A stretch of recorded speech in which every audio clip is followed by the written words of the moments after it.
So, how do you update an iconic car like the Mini Cooper?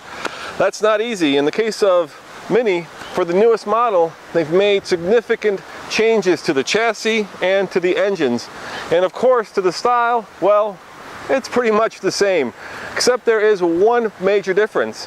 And coming up next, we're going to tell you everything you ever wanted to know about the brand new Mini Cooper, and I'll even let you know how you can tell the new one from the old ones.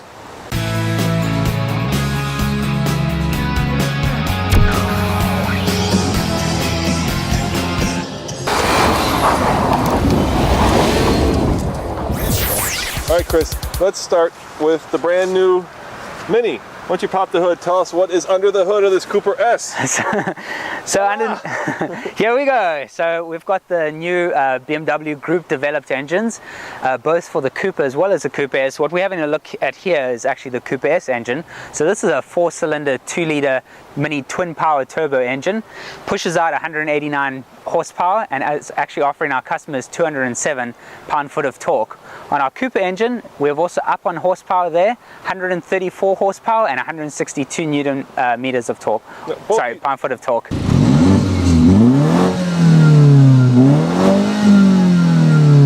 So there is an overboost feature. Both engines are actually Mini twin power turbo. So this means a combination of turbocharging technology with high pressure direct injection. And as you said, yes, both engines are actually offering increased pound-foot of torque. And this is an overboost function, so under hard acceleration, this gives you maximum overtaking power. So you get a little bit more punch. It goes to 11 basically, right? Yeah. Like Spinal Tap, right? Yeah. When you need it, you get a little bit more. Exactly, 110%. 110%. Yeah. And in terms of fuel economy, have you announced that yet? Do you know the fuel economy? So we still have preliminary figures on the fuel economy side. We're hoping for, and our estimates show, over 40 mpg on our Cooper engine. We will definitely have improvements. We've mentioned the power improvements, but we'll also have improvements on the efficiency side. What we've tried to do with both engines is really balance both the performance features as well as the MPG, because both of those, good fuel economy as well as Mini driving excitement, are really two key attributes which our Mini customers are looking for. So let's close the hood and let's talk about style. Now, it's hard to update a car that's so iconic, right? I mean, this is a car that everybody knows, it's a shape that everybody knows, and yet you've done that. I suppose one of the things that strikes me right away is the car is bigger. The car is slightly bigger. I mean, we already spoke about two reasons why many customers are buying the car: MPG and performance. The third most important reason for buying the car is design. So, I mean, as you can see, it looks very much like a Mini. It's still got the Mini face. It really is just an evolution in terms of where we've come from. So it kind of balances the heritage. It harks back to the original Mini, but we've updated the car with the latest technology. So the car that we're having a look here, this has the new LED driving lights, has really cool daytime running lights. That's that ring that runs along the outside of the car, or outside of the headlights. And then with the LED headlights, we've also got the matching LED tail lights. It looks like eyes back there. When you turn on those tail lights, it looks like two eyes looking at you. Was that on purpose? Well, the Mini has always got its own character, so yeah, it does definitely bring out the personality of the car. As you said, the car has grown up a little. It's about 4.5 inches longer in total length. This is about 2.9 inches on the front overhang, 1.1 inch on the wheelbase, and about a ½ an inch on the rear. Uh-oh, is this real or not? That's not functional. This is really just a key design feature for our Minis. And I think the second gen was the last one that actually had a functional one, right? Yeah, I mean, we've got the air intakes on the lower section of the grille. This helps the cooling of the brakes. I'm sorry, but you were saying about 4.9 inches bigger. Yeah, so ½ an inch longer on the rear, and this actually frees up additional boot capacity. So we've got about 3 cubic feet more within the rear, and then with the longer wheelbase, again, the cabin is more spacious as well. So front as well as rear shoulder room has grown. We've got about a 1.7 inch wider track for the new Mini as well. So you talked about the cabin. Why don't you open up the door and let's take a peek inside. Looks like there's been a lot of improvements in the cabin. Yeah, so before we even jump inside, I mean, we've retained the same look and feel for the door handle, but we've actually improved the ergonomics. So it's really easy to open.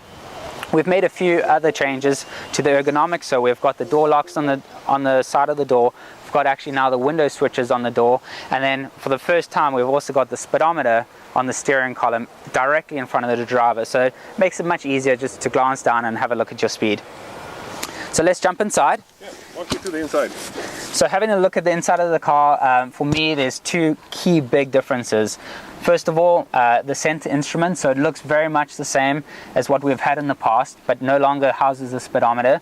Rather, we've replaced this really with the multimedia for the car. So this car that we're having a look at here features the 8.8-inch LCD screen. This has all your music, telephone functionality, Bluetooth, audio streaming, and nav, of course. A really cool feature, which I'm excited about, is this LED ring, which actually flows around the outside perimeter of the center instrument. And this actually... This color, I noticed, when you put it in sport mode, it turns red, right? And when you put it in eco mode, it turns green. Exactly. So switching over to sport mode, it, as you said, it goes up to red. And then another cool thing is that if we actually turn on the automatic climate control, you'll see that it shows you based on your temperature setting how cold or warm you've made it in the cockpit of the car. So colder it goes blue, hotter it goes red. Yeah, and then it just basically outlines that with this white light. That's really cool.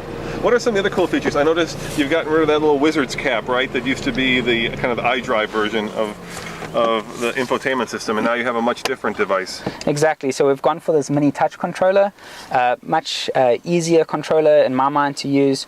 So again, you can operate it by turning this rotary dial, but we've also got this trackpad on top of the controller, and this really acts as a touchpad. So if you're looking for an address or wanting to enter a friend's or colleague's telephone number, you can actually spell out that telephone number directly on top of that trackpad. So it makes for much easier inputs to the car. That's really cool. Another cool feature is that Mini is actually taking some of the features and technology that we used to on our bigger brother, the BMW products, and introducing it to the Mini as well. One of those things is the head-up display. So we've got a separate screen which is actually immersible, so it comes out of the dashboard, and this shows you some of your key driving features like navigation, telephone book, multimedia, and even the speed limit. That's pretty funky too. So there's a lot of kind of new and cool features that help people make the decision to buy a Mini. What's your favorite one? My favorite feature is most likely the dynamic damper control. I love the go-kart handling of the Mini, and this is even emphasized more. And this really means when you can go into sport mode, which is the standard for this new Mini, it will actually tighten up the chassis by adjusting the dampening for the suspension. And it also changes the throttle tip-in, doesn't it? It makes it a little bit more... With the sport mode, it actually increases the weight of the steering and increases the sensitivity of the accelerator pedal. All right, let's look at the back. Sure. You've got the whole car here. You've got these new taillights that kind of look like eyes, like I said. You can kind of see it there. You can see the outside of the eye, and then of course the pupil right there. Yeah, so this is the matching LED tail light for the car. This car, as you can see, has got the sport spoiler. This is one of the new options for the Coupe S. Well, let's pop it open and see how much more room there is. Sure. Oh, you got a lock.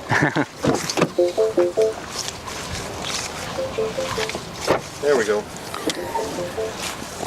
So, yeah, it's not huge. I mean, it's good enough for a couple grocery bags. Our previous dimensions of the boot was offering our customers 5.7 cubic feet. We've now increased that up to 8.7 cubic feet, and one of the reasons for that is actually we've gone deeper in the boot.